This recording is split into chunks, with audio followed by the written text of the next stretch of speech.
Woof woof. Oh, hi there. I'm Bernie, the big fluffy, and, well, let's just say Grace isn't my strong suit. I'm a Saint Bernard, in case you couldn't tell from my size and these floppy jowls. You see, being a Saint Bernard in this neighborhood isn't easy, especially when you're as clumsy as me. Take Mrs. Johnson next door, for example. She's a nice lady, always smelling of fresh-baked cookies. But her cat? Let's just say we have a complicated relationship. Every time I try to say hello, that cat runs like her tail's on fire.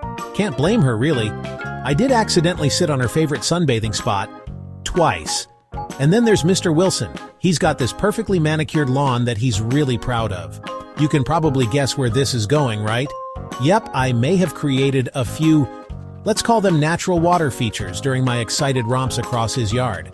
He wasn't too thrilled about that, but the Wilson kids? They're a different story. They love to play fetch, and I love to play with them. It's just that, well, I usually end up chasing my own tail instead of the ball. It's not my fault it's so fluffy and tempting. But you know what? I keep trying, because that's what brave dogs do, right? At least that's what I tell myself. Truth is, I'm not sure I know what being brave really means. Is it facing your fears, standing up for others, or is it just pretending you meant to knock over that trash can? I've always wanted to make friends, but it's hard when you're knocking over flower pots and tripping over your own paws. It's like my feet have a mind of their own sometimes.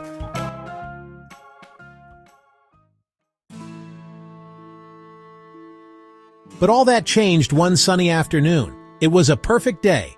Birds chirping, squirrels chattering, and the smell of freshly cut grass in the air. Now, Timmy's a good kid, always scratches me behind the ears just right. But that day, he had a mischievous glint in his eye. I watched as he approached the big oak tree in his front yard.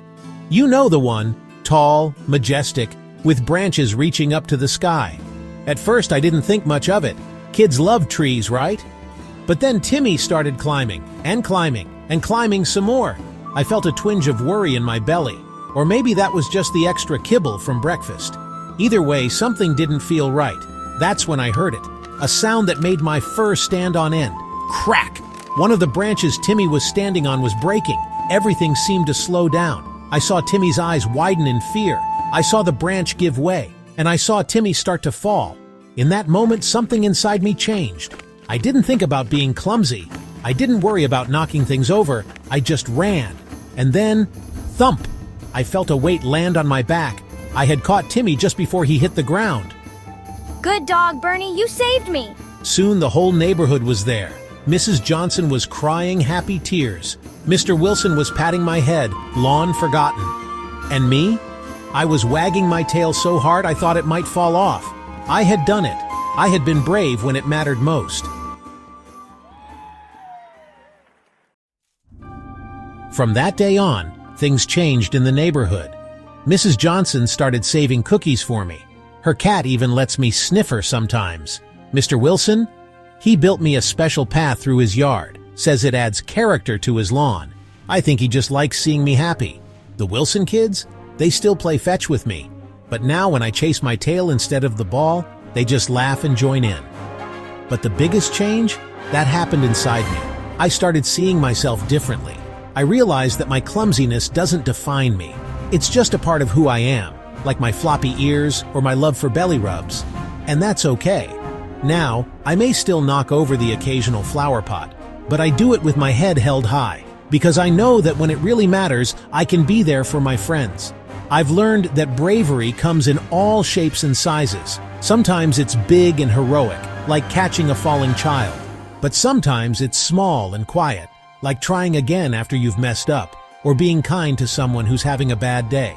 So here I am, Bernie, the brave, big-hearted, and yes, still a bit clumsy Saint Bernard. And you know what? I wouldn't have it any other way. So if you ever see a big, fluffy dog galumphing down the street, tail wagging and tongue lolling, well, that's probably me. Don't be afraid to say hi. I promise I'll try not to knock you over. And who knows? We might just become the best of friends. After all, that's what life's all about, isn't it? Making friends, having adventures, and finding the courage to be yourself. Even if yourself happens to be a clumsy, lovable, brave Saint Bernard named Bernie.